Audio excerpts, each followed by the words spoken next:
নমস্কাৰ বন্ধু বান্ধৱীসকল, মোৰ চেনেল অল টিপছ আছামলৈ আপোনালোকক স্বাগতম জনাইছোঁ। বন্ধু বান্ধৱীসকল, মোৰ এই আহিব লগা ভিডিঅ'বোৰ পাবৰ বাবে ছাবস্ক্ৰাইব কৰি কাষতে থকা বেল আইকনটো টিপি দিব, যাতে মই আপলোড কৰা ভিডিঅ'বোৰ আপোনাৰ মোবাইলত ন'টিফিকেশ্যনৰ যোগেদি পাই গৈ থাকে।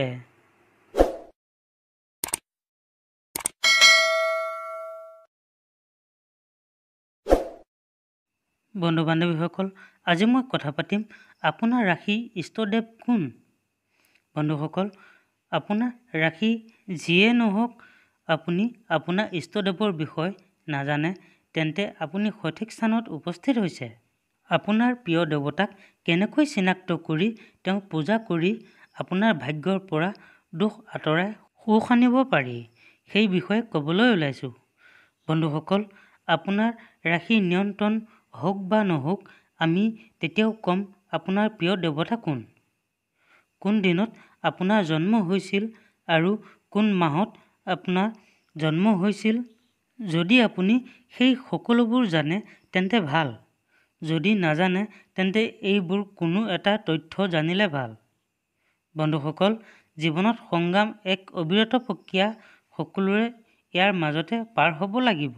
মানুহেই হওক বা দেৱতাই হওক, সকলোৱে সংগ্ৰাম কৰিবলগীয়া হয়। সংঘৰ্ষত আমি সক্ষম হওঁ আৰু সহনশীলতা হওঁ আৰু ধৈৰ্যশীল হওঁ। সেইবাবে আমাৰ এটা আধ্যাত্মিক শক্তিৰ আৱশ্যকতা হয়। এই শক্তি আমি ধনৰ পৰা, যোগৰ পৰা, মন্ত্ৰৰ পৰা আৰু নিজৰ ইষ্টদেৱৰ আৰাধনাত পোৱা যায়। এনেকুৱাতে মনত এটা প্ৰশ্ন আহে, আমাৰ ইষ্টদেৱ কোন, যাৰ বাবে আমি নিজৰ সমস্যা সমাধানৰ বাবে প্ৰাৰ্থনা কৰোঁ। যদি আপুনি আপোনাৰ জন্মবাৰ, জন্মমাহ, ৰাশিৰ জন্মদিন ইয়াৰ ভিতৰত একো নাজানে তেন্তে নিজৰ ইষ্টদেৱৰ কথা আপুনি সহজতে জানিব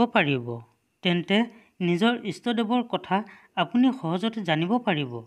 যি ব্যক্তিয়ে কেৱল নিজৰ জন্মদিন জানে তেওঁলোকে এনেকৈ ইষ্টদেৱক পূজা কৰক।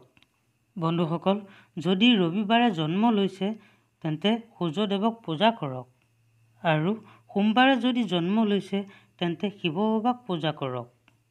যদি মঙলবাৰে জন্ম লৈছে তেন্তে হনুমানজীক পূজা কৰক। যদি বুধবাৰে জন্ম লৈছে তেন্তে ভগৱান গণেশক পূজা কৰক। যদি গুৰুবাৰে জন্ম লৈছে ভগৱান বিষ্ণুক পূজা কৰক। শুক্ৰবাৰে যদি জন্ম লৈছে তেন্তে মা লক্ষ্মীক পূজা কৰক। যদি শনিবাৰে জন্ম তেন্তে শনিদেৱক পূজা কৰক। বন্ধুসকল, যি ব্যক্তিয়ে মাত্ৰ জন্ম মাহৰ কথা জানে তেওঁ এনেকৈ ইষ্টদেৱক পূজা কৰক। বন্ধুসকল, জানুৱাৰীত জন্ম লোৱাসকলে শিৱ পাৰ্বতীক পূজা কৰক। যদি ফেব্ৰুৱাৰীত জন্ম লৈছে তেন্তে মা সৰস্বতীক পূজা কৰক। মাৰ্চত জন্ম হোৱাসকলে ভগৱান বিষ্ণুক পূজা কৰক। এপ্ৰিলত জন্ম হোৱাসকলে সূৰ্যদেৱক পূজা কৰক। মে'ত জন্ম হোৱাসকলে ভগৱান কাৰ্তিকজীক পূজা কৰক। জুনত জন্ম হোৱাসকলে হনুমানজীক পূজা কৰক। জুলাইত জন্ম হোৱাসকলে ভগৱান শিৱ শংকৰক পূজা কৰক। আগষ্টত জন্ম হোৱাসকলে গৌৰী গণেশক পূজা কৰক। ছেপ্টেম্বৰ মাহত জন্ম হোৱাসকলে মা ভগৱতীক পূজা কৰক। অক্টোবৰত জন্ম হোৱাসকলে মা লক্ষ্মীক পূজা কৰক। নৱেম্বৰত জন্ম হোৱাসকলে মা কালীক পূজা কৰক। আৰু ডিচেম্বৰত জন্ম হোৱাসকলে ভগৱান ৰামক পূজা কৰক। বন্ধুসকল, ৰাশিৰ অনুসাৰে আপোনাৰ ইষ্টদেৱ কোন হয়? বন্ধুসকল, মেঘ ৰাশিসকলে সূৰ্যদেৱক পূজা কৰক। বৃষ ৰাশিসকলে ভগৱান বিষ্ণুক পূজা কৰক। মিথুন ৰাশিসকলে মা লক্ষ্মীক পূজা কৰক। কৰ্কট ৰাশিসকলে হনুমানজীক পূজা কৰক। সিংহ ৰাশিসকলে গণেশজীক পূজা কৰক।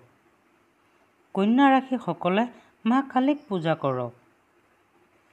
তুলা ৰাশিসকলে শনিদেৱক পূজা কৰক। বৃশ্চিক ৰাশিসকলে কাৰ্তিকজীক পূজা কৰক। ধনু ৰাশিসকলে হনুমানজীক পূজা কৰক। মকৰ ৰাশিসকলে মা দুৰ্গা দেৱীক পূজা কৰক। কুম্ভ ৰাশিসকলে মা সৰস্বতীক পূজা কৰক। মীন ৰাশিসকলে ভগৱান শিৱ বাবাক পূজা কৰক। বন্ধু বান্ধৱীসকল, মোৰ ভিডিঅ'টো চাই কেনে পালে?